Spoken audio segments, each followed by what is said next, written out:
My name's Jane, and obviously I met one of you, maybe both of you earlier at a previous webinar.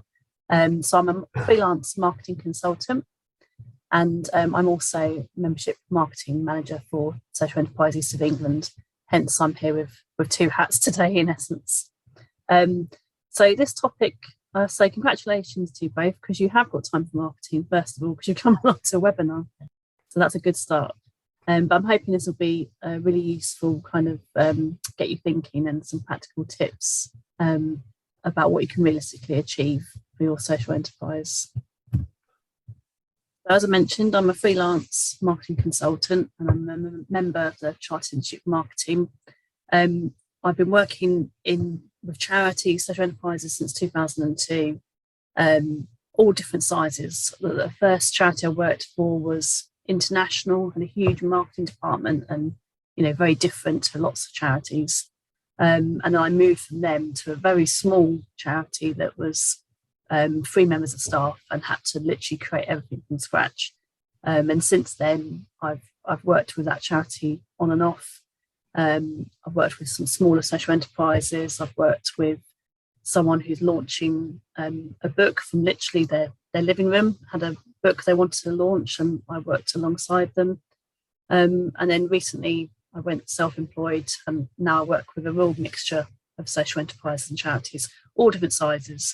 And some of them employ me for a couple of hours a week, some of them employ me for a project, some of them have me working monthly, like on a retainer, to help with their social media or whatever.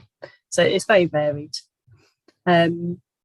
I've done charity and social enterprise courses in the past, and I'm also a member of Social Enterprise UK. And hopefully my range of experience will give you some different ideas as we go through the talk today. If you've got any questions, as just a few of us at the moment, by all means chip in or wait till the end. I've got some time at the end of the questions, and also to show you some different tools which might be of interest. So today we're going to look at content marketing and what it is, and just look at the basics so you can get your head around it and work out how it can work for you, and how it can fit in your overall strategy. And we'll talk about why it's really important, and the different types of social media platforms you can use and which ones to focus on. And also we'll look at some practical tools and how you can manage different social media so that you don't feel overwhelmed. We'll look briefly at the marketing mix, just as a reminder that it's not all just social media these days. That's what it feels like sometimes. I just need to minimize my screen so I can see my last point. My last point there is, some practical tips and tools. And at the end, I'm more than happy to do a screen share and show you some different things if you want to have a look at any. So just starting with the beginning, there's a marketing guru called Seth Godin. And I think this is a really good quote, and that you can't be seen until you learn to see, which is very much about you've got to kind of put a more inquisitive hat on in a way to look at your marketing. In the past, people think, marketing is just selling and it'll be lumped together. It's just about, constantly getting your message out there, spamming people and all the rest of it. And things have moved on a lot since that type of thing. And nowadays, marketing is very much, it's about understanding how your particular market works, what your followers, beneficiaries, clients want, and looking to bring people with you, if that makes sense. So, making people really understand what your story is, what your impact is that you make, and communicating that through, as I got there, stories, connections, experiences. And these things all come together to build content marketing. And we'll come to this in a bit more detail. But the main aim is to be true to yourself, what it is you're trying to achieve, and not trying to always look over your shoulder what everyone else is doing, but focus on what is the impact that you're making.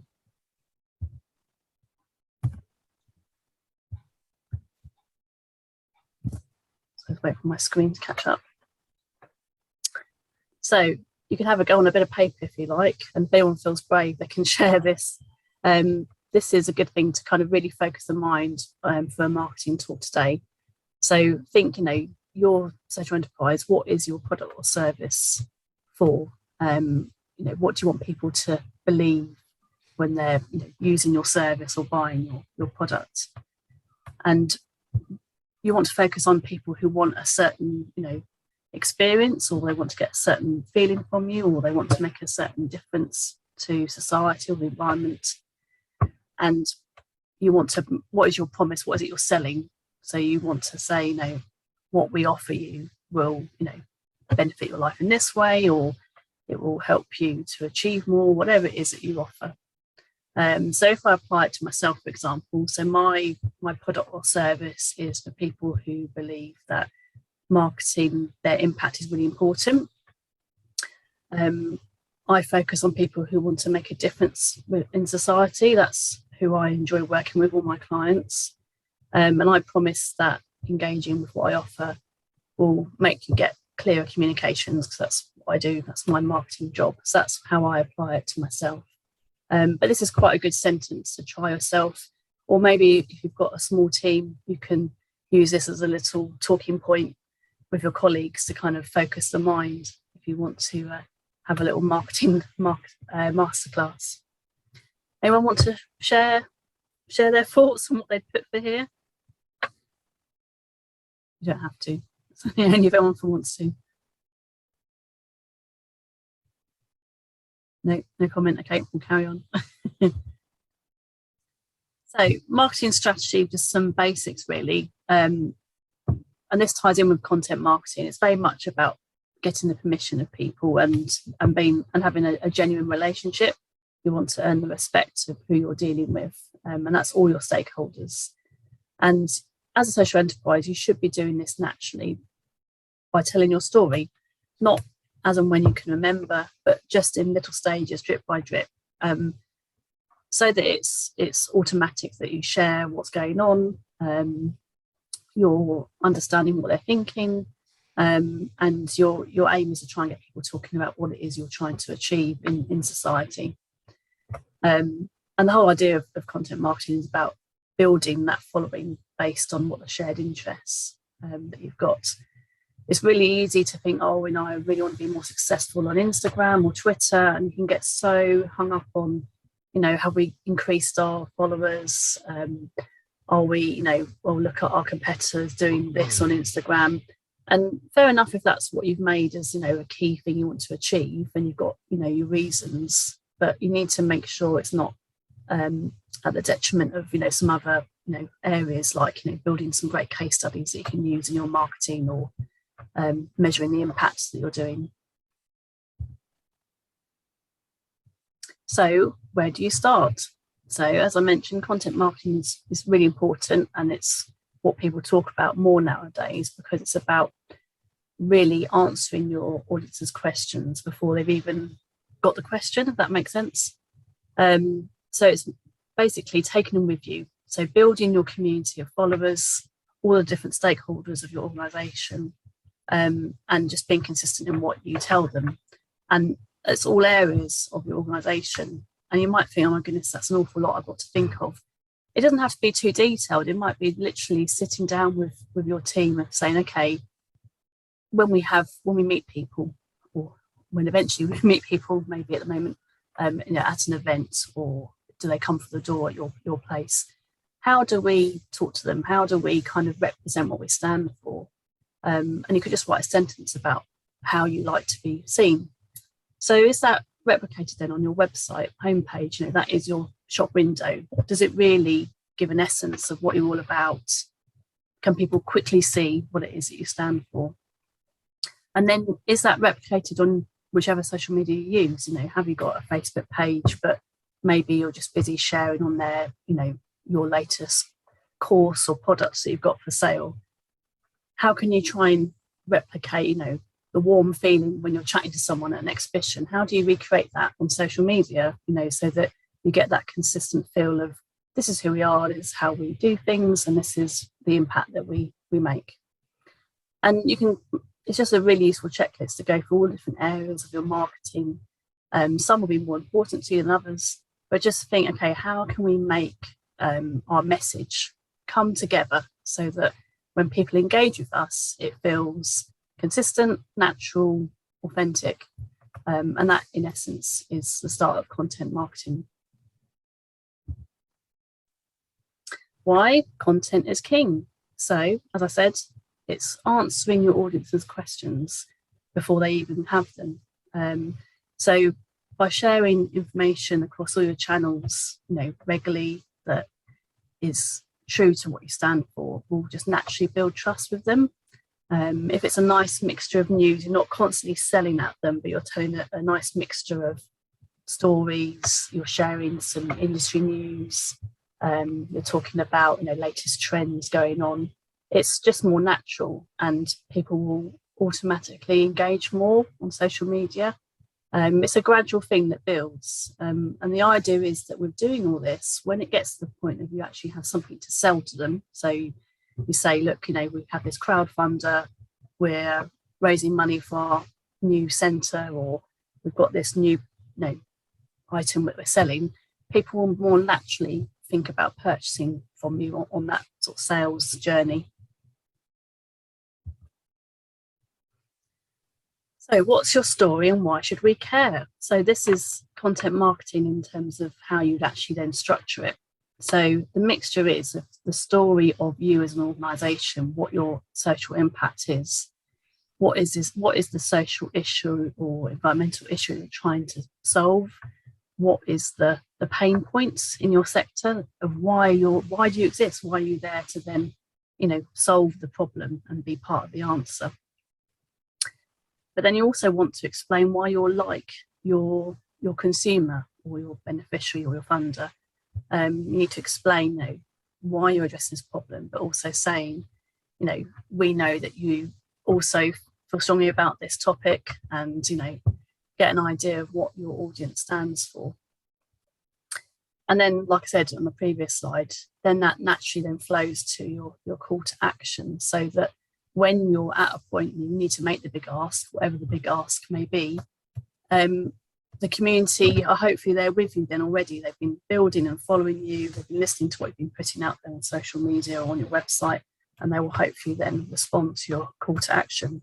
It may not be in purchasing something, for example, but they might be willing to like, comment, share, tell someone, etc. So here's a couple of examples to try and demonstrate content marketing for you. You may or may not know about Elvis and Quest, who are a social enterprise.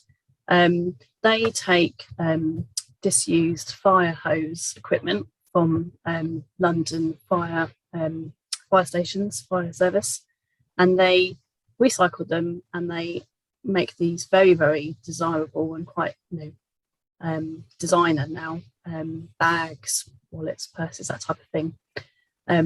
Obviously very consumer focused, but they could quite easily just focus on look at these beautiful designer handbags, and that's their story.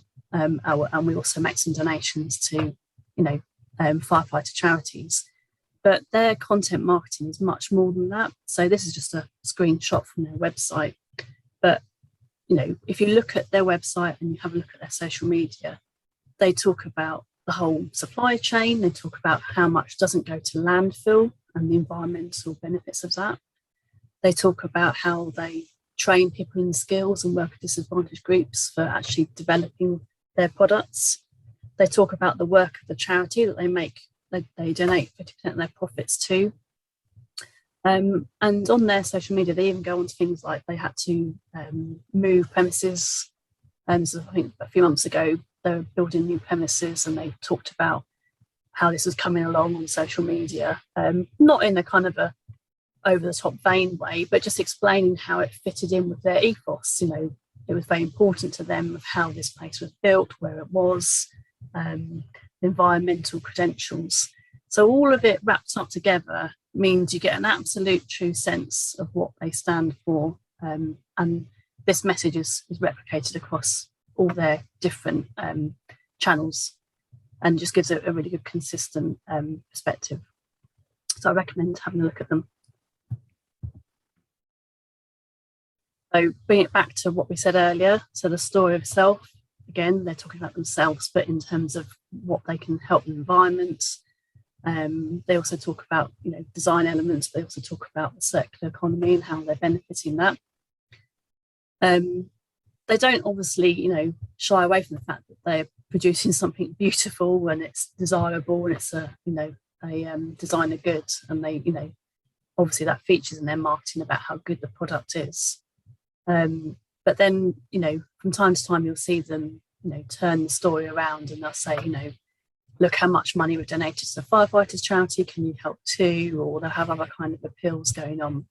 So it just gives a really good example of how they mix their communications and how it applies to those 3 different areas. Another example, which is kind of old news, we think now, May 2020, but you may or may not know about BrewDog beer, who are quite controversial in some ways in terms of what they do. But you may or may not know, in the time when Dominic Cummings went to Barnard Castle, they decided to launch a product which was very popular, as you can see from their different ideas of what they're going to call the beer. And the backstory with them is they're known for being a bit controversial, BrewDog, and getting people talking.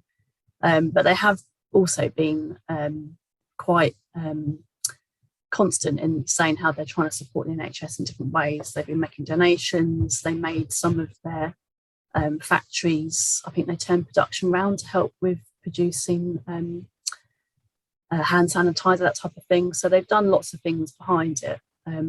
And their community was very much about, obviously before the pandemic, it was, great beer, a bit edgy, a bit different. Since the pandemic, they've been doing online pubs to get people chatting to each other to combat loneliness and doing other things. Again, their story is, we care about pubs and pub culture. They're worried about pubs, obviously, completely disappearing through the pandemic. It was a concern of how so many of the industry were struggling. And they were very vocal about it. And, they felt they were talking what their audience feels. And that's how you can see it in their marketing of their beer cans. Their audience are people who want to, put their money behind these kind of stunts, if you like, but there is a message behind it. And yeah, getting their community involved in the story, that last option. It was getting people to follow what they're doing, join their online pubs, see what they're doing to support the NHS, so they were doing their bit for, recognising what was going on in the environment at the time, jumping on the bandwagon, so to speak, as a marketing stunt. They're not a social enterprise, but it's a really good example of how they've looked at the social elements that applies to them and how they can work with what's current in the media, what their community thinks, and how they can then use that to their advantage. So it's a good example to look at.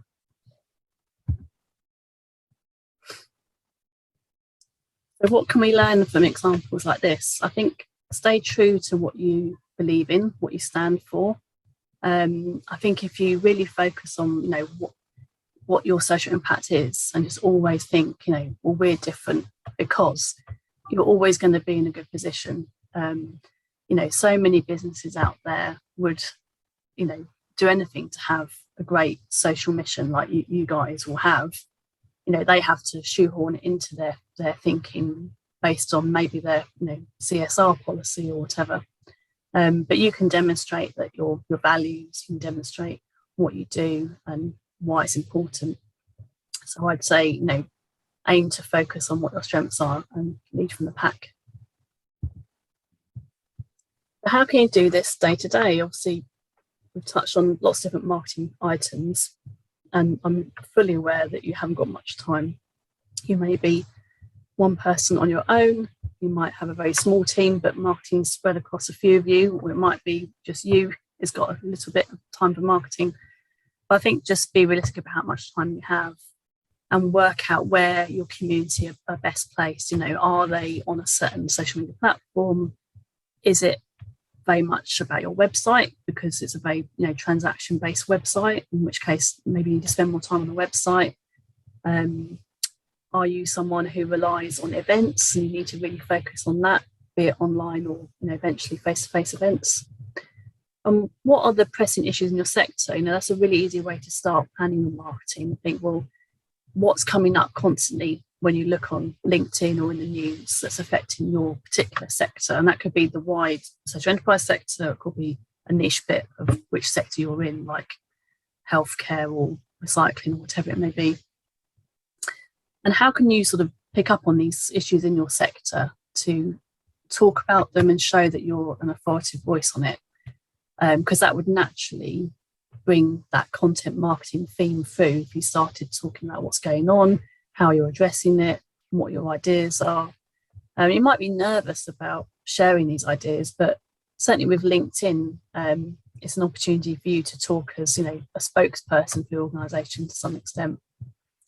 You can also build personas to help you focus your marketing. So if you feel like you're not quite sure where to start with where your community are based and how to reach them, try just, very crudely packaging them into 2, 3, 4 people, Bob, who, goes to these shops and reads these newspapers and believes in these campaigns, and start to build, those type of crude people that represent your type of audience. And that can help you start to think, okay, well, where is Bob hanging out mostly? Actually, we thought maybe he's going to be on Facebook quite a lot, but actually when we think about it and look at his interests, he's actually more someone who's going to be looking on Twitter more, because he's someone who jumps in on conversations to hashtags or something. So try and think about what your end client you're trying to reach actually looks like in the real world.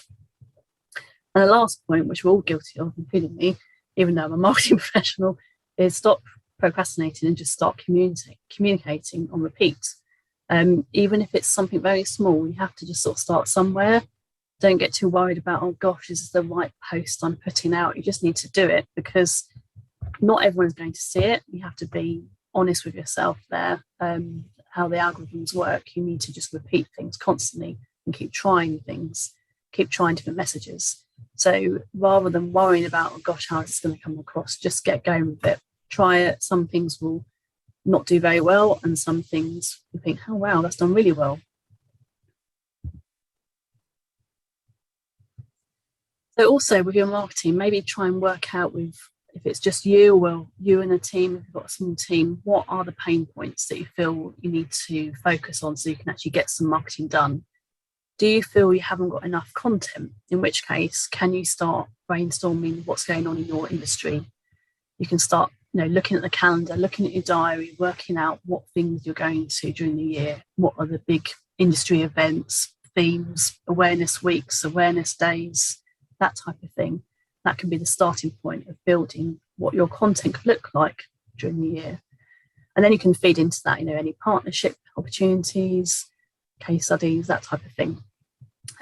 And before you know it, you can start building up a good mixture of content. Maybe you're in the fortunate position, although it may not feel like it, that you've got too much content. You've got so much, you don't know what to share, when to share. So maybe you need to think about how you prioritize what you've got, and maybe dropping some social media channels if you're trying to spread yourself across, or maybe you need to find some kind of extra support to deliver your marketing. Maybe you just don't feel very organised with it, or overwhelmed. As I said there, the tendency is wanting to have every social media platform, and unless you're the BBC or something, you can't do every platform well. There's no way at all that you can do it well. And you have to really focus on maybe 2, if you can manage 2, that you can really invest some time in. You can still have, other social media platforms, but just acknowledge that you'll just occasionally share something there and maybe not put too much time and effort into it. That is a reality, because as you know, when you start doing social media, you just get sucked into it, and before you know it, an hour's gone past. So you just got to be realistic about what time you've got. And if you feel you've just got no time whatsoever, can you carve out any time within your team, even if it's, half an hour a day that you and your team share amongst yourselves each week? Could you get an apprentice on board? Could you get an intern student from a local university? Could you hire a consultant like myself, or have you got maybe a sort of partner organisation in your sector who you don't compete with directly? Could you perhaps have a chat with them, see if you could share some resources maybe, because you might find that someone else also wants this support but can't stretch to a big budget, but perhaps combining forces, you might be able to afford something. So looking at social media platforms, this comes back to what I was saying earlier about analysing your personas, your clients, customers, beneficiaries, however you want to call it, and where they are. You need to spend a bit of time thinking, have you got an Instagram account because you really love it personally? Are your customers really on it? It's amazing how many people just love Instagram, they love it personally, and they naturally, do their business page account as well, when actually the reality is that, most of their customers are actually on Facebook, or they're actually more business to business and they need to be talking on LinkedIn. So there's a few questions there, like, is your industry actually having most conversations on Twitter, for example, using hashtags? Or are you not using LinkedIn enough? Are you busy focusing on your end consumer, which is great, but maybe you're at the back of your mind, you're thinking, well, I really should be building more of a relationship with, people in my industry and potential funders, in which case you need to spend a bit more time on LinkedIn. I've got a point there about some quick wins that you could look into. So check that you've got a Google My Business account. This is very quick to set up. This is the one, when you put your business name in, it'll come up with a Google map and it'll have the opening hours, photos, reviews, that type of thing. And a lot of businesses don't have this set up or don't have it fully set up. That's a quick win that you can do. And also just check how your website has been set up, whether you did that yourself or you've got someone to do it.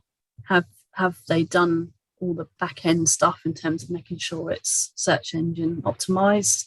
If you're not sure what you're doing, could you get an SEO expert to spend an hour looking at it for you? And just be aware of the algorithms of Google and social media changes all the time.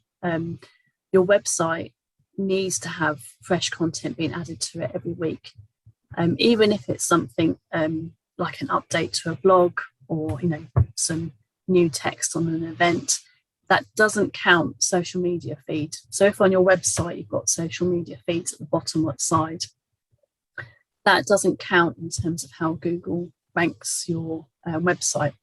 So the Google algorithm literally crawls your website every week and is looking for new content. And the more new content you add to your website, the more it recognises as a bona fide website, and it naturally pushes up the ranking.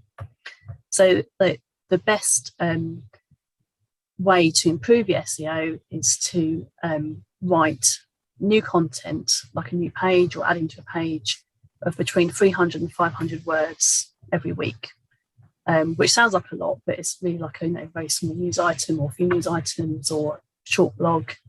And doing things like adding links will also really help with that. Some common mistakes I thought I'd put in on social media. So we talked about this earlier, about maybe focusing on the wrong social media platform for your community. Maybe not in terms of it's all wrong, but just the focus of your time. Not being engaging or personal. So which kind of links with point number 3, really. If you're just always putting, buy our latest whatever, or this is out now, please buy, or please subscribe, people kind of tune out to it after a while. And that's what I was saying earlier about the mixture of different types of things you could be talking about, so that it's you're trying to build a two-way conversation. It's like talking to someone in the street. You wouldn't say, hey, buy this, look what I've been doing, I've been this, the other person's going to tune off. It's about the two-way conversation, even though it's obviously time lag with social media. Not spreading the news out. So I think all of us have go to this at some time, in that you've got a spare 5 minutes, so it's like quick hammer stuff out on LinkedIn or whatever.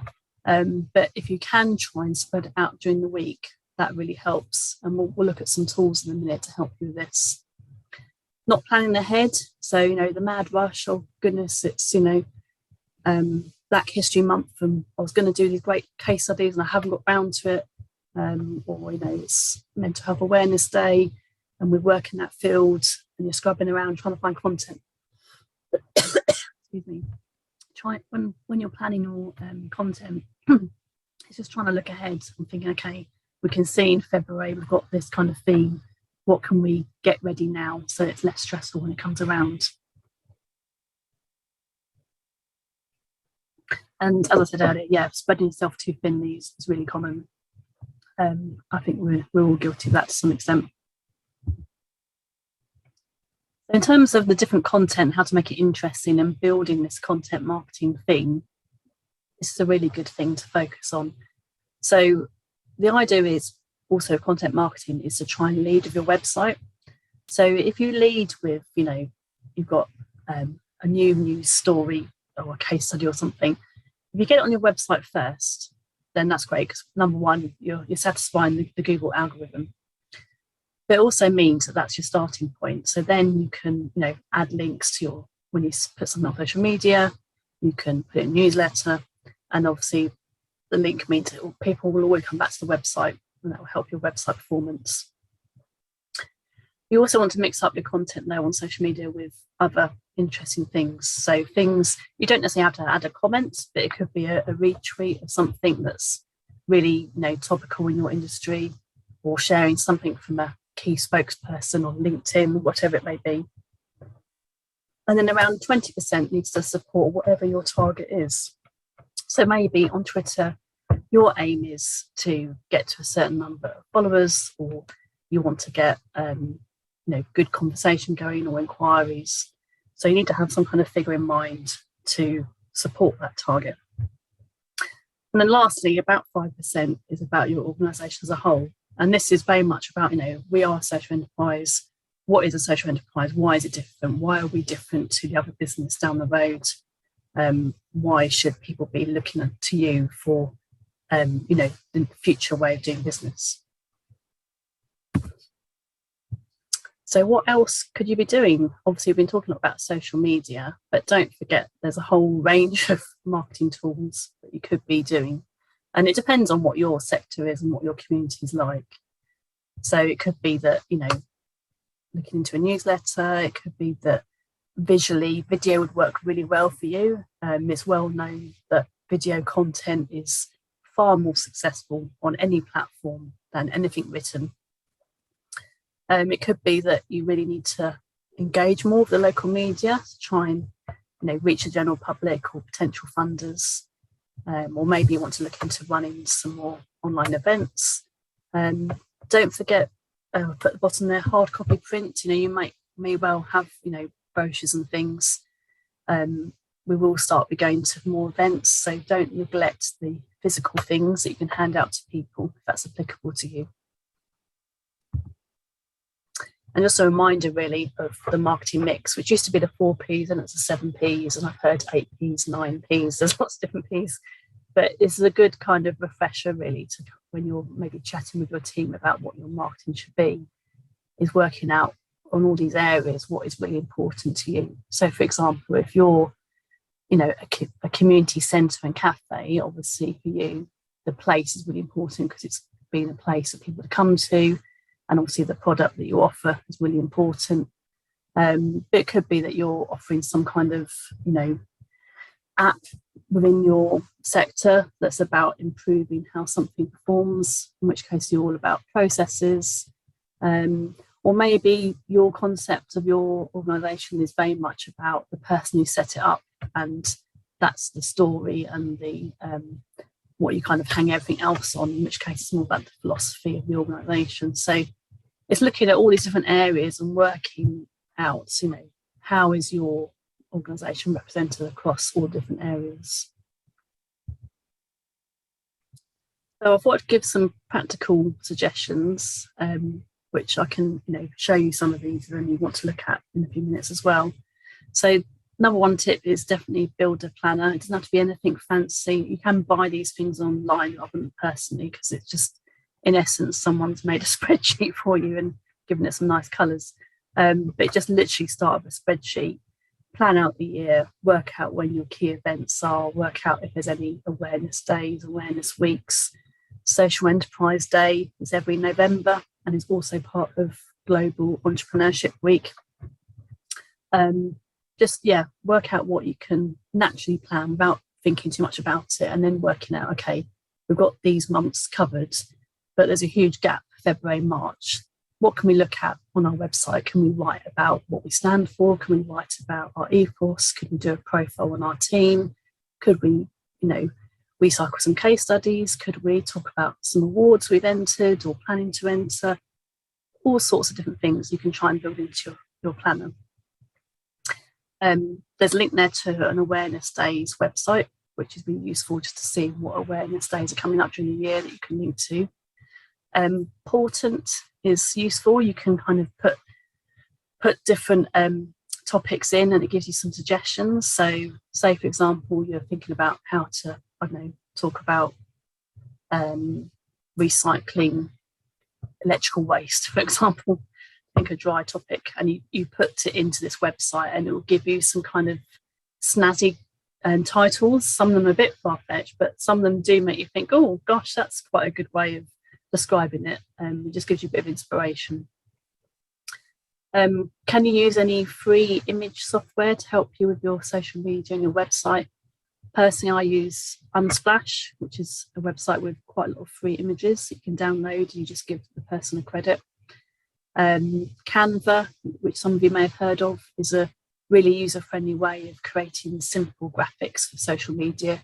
You can set it up with your brand colours, you can upload your logo, and then you can just go and put things together.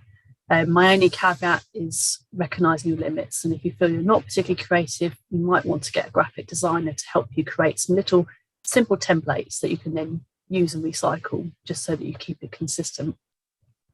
And personally, I would also recommend to keep it to small documents.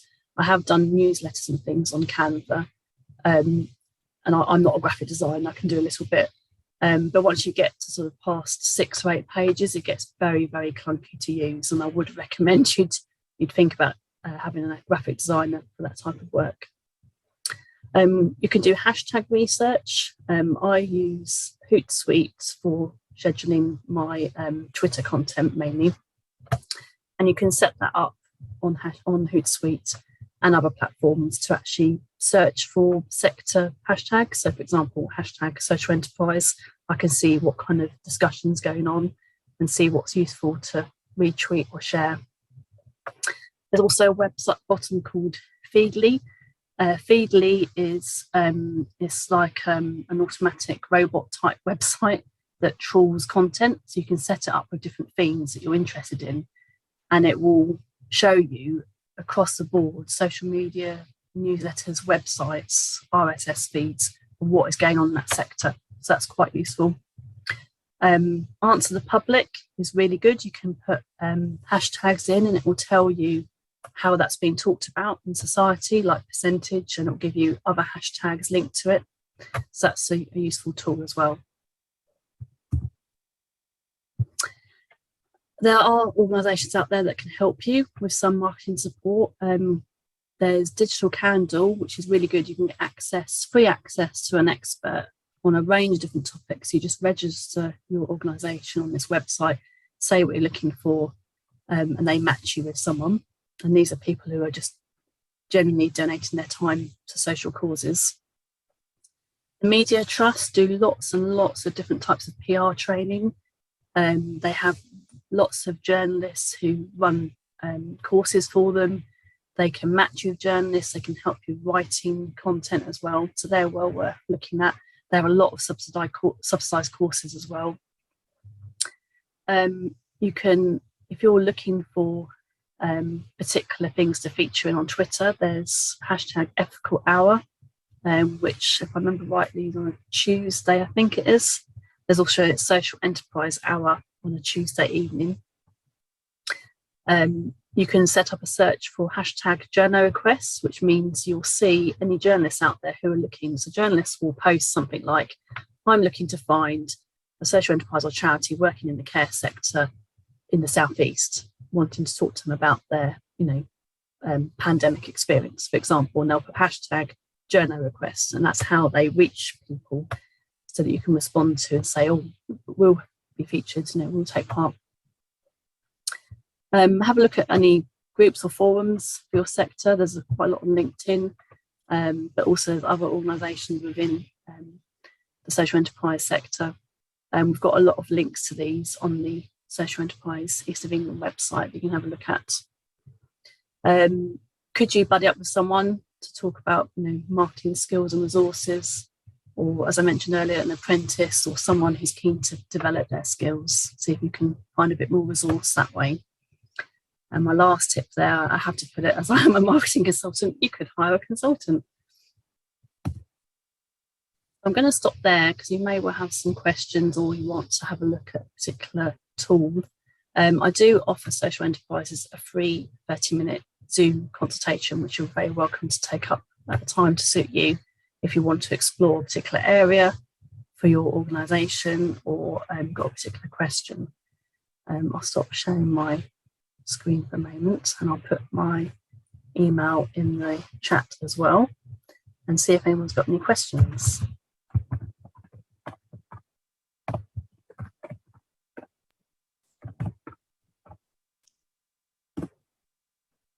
Any questions, anyone?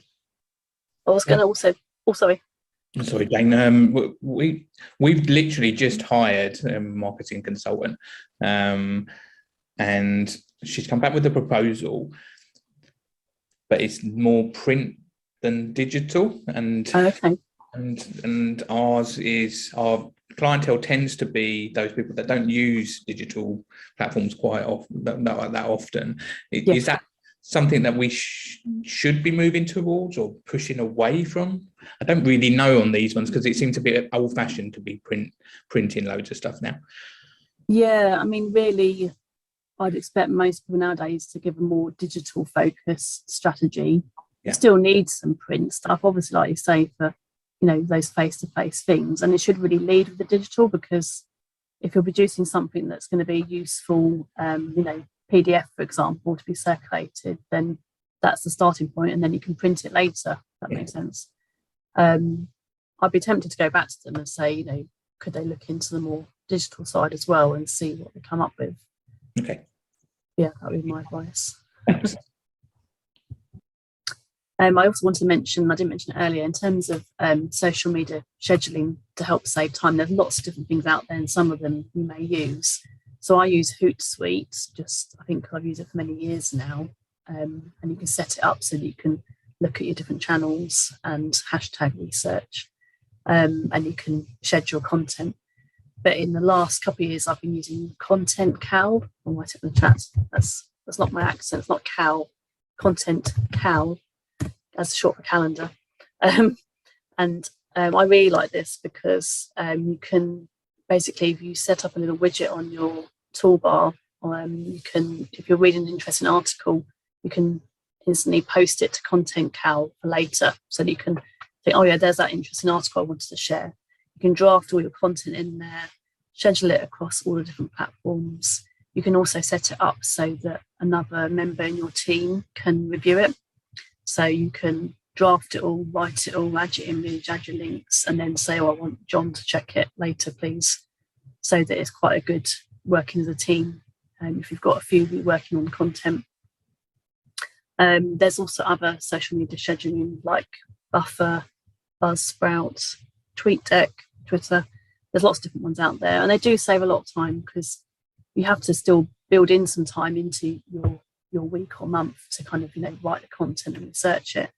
But it just means that you can schedule it to spread across the week, and then you can just concentrate on responding to any comments and likes rather than hastily trying to quickly get something out there each day. Any other questions?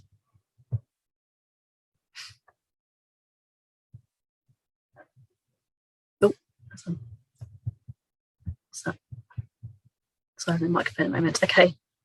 I missed the beginning and wondered if the slide would be available. Yes, I will be sending random slides. Also, you mentioned lots of tech places.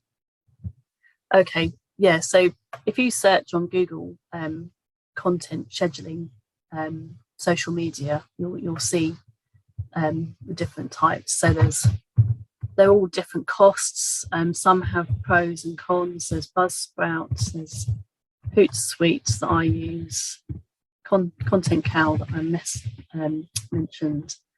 there's Buffer, there's something called Sprout Social. There's loads of them now. I mean, it used to be just one or two. TweetDeck. They're all just different sort of scheduling software, really. They all have different prices. I've chosen Content Cow personally because you can also pay extra to listen to conversations. So you can actually not only post your content, you can then also in one place see the comments on LinkedIn, Facebook, Twitter. So for me as a marketing professional, that works out beneficial because it means I can keep everything in one place.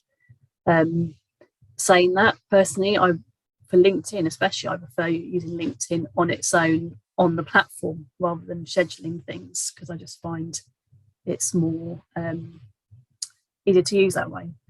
But certainly for Twitter and Facebook, these software platforms are really good to help you save time. Nice one question. We use Buffer for our sharing, and I think we're only linked in with Facebook and Twitter on those at the moment. Should we separate them? Because there's an option that you can print the same thing with each platform, or should we be more specific on, well, actually this will be better for end users who use Facebook than our funders that may use Twitter? Should we always reproduce it on every platform, or should we be a bit more picky? I think it, like I was saying earlier, comes down to time. So, I mean, ideally, if your funders, I imagine they're more likely to be on LinkedIn and to some extent Twitter. Personally, I would say it's worth crafting a slightly different message for those platforms. On LinkedIn especially, you can have more of a conversation about, what's going on in your sector and that kind of thing, and, trying to meet what funders are looking for. Whereas obviously, I imagine on your Facebook, maybe it's more your end users, and that might be more of a chatty tone, kind of a community feel tone. So I appreciate when you haven't got much time, the easiest thing is just put something out on each channel and keep it the same. And that's fine. It won't do anything wrong. It's just in terms of building that community and long-term relationships, you want to try and think about the message, tweaking a little bit. Even if it's not for every post, even if it's just, once a week, try and spend a bit more time crafting something that's maybe targeted at your funders, for example. Yeah, thank you. That's okay. What was another question here? Is there any training or consultant advice for Google Ads, as we are benefiting from the Google Ads grant as a charity? Our consultant needs more expertise. Yeah, that's not my area, I have to say, Claire. There's a lot of experts out there on Google Ads. There is one company I've dealt with who are called One Voice Marketing. I can't remember the name of the lady's name.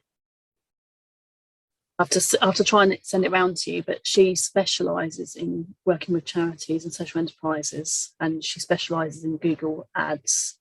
And she also has a couple of colleagues who she works with who specialise in Facebook ads and things as well. And I remember speaking to her for one of my clients who they were looking into the Google Ads grant for charities. And I can't remember the gist of the conversation, but the end result was they said it wouldn't actually be worthwhile doing the grant because the grant is very good for very wealthy charities in America especially, but for smaller charities, financially it didn't really work out to sort of carry it on. I can't remember what the exact argument was, but I will try and find that lady's details to pass on to you, Claire, because she was really good.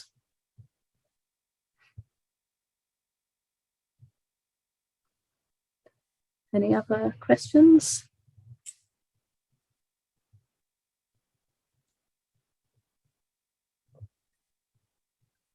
I will send around the recording of this and my slides for you and some useful links I can give to you.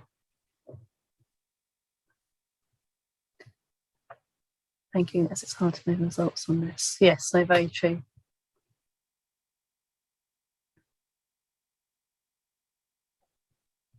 Any other questions before we finish? I appreciate I covered a lot of stuff in there, but it's trying to give you a good overview. And I think the main thing is for you to try and focus on what's really important to your social enterprise. Try not to get drawn into too many marketing tools, channels, try and concentrate on what's going to give you the results. And by all means, if any of you would like to have a free consultation, I'm more than happy to have more discussion with you on a one-to-one basis.